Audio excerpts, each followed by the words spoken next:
حسین ابن علی پیراهنی از فتح بر تن کرد و او تکلیف عالم را به روی نیزه روشن کرد.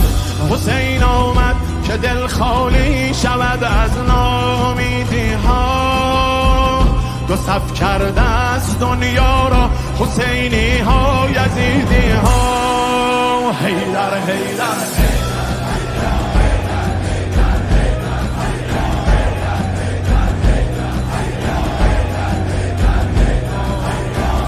خیال ماز پایان خوش این جنگ آسود است که پیروزیست هر جایی که امت با ولی بود است. در این میدان اگر تنها اگر زخمی ولی هستیم که تا جان در بدن داریم با سید علی هستیم.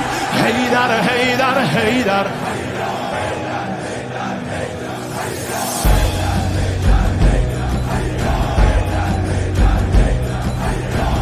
برایم آخر این ماجرا روشن چنان روز است که در این جنگ قطعا خون حاجی زاده پیروز است. حیدر حیدر حیدر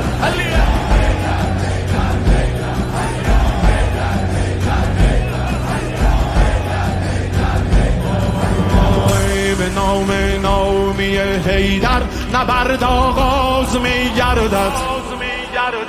علی با ذوالفقار خود به خیبر باز می گردد. بگو فرعون را موسی به سوی نیل می آید.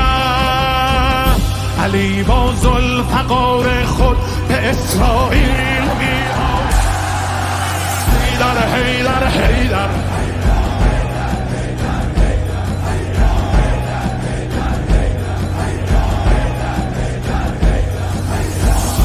اگر دنیا هم آید پشتتان ما 5 تن داریم.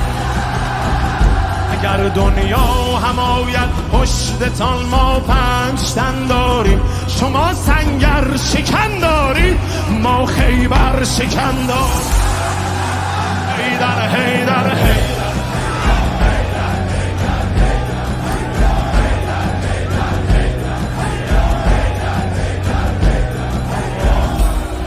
طوفان پایانی در آن پایان طوفانی اگر که شاهنامه خوانده باشی خوب میدانی ته این ماجرا پایان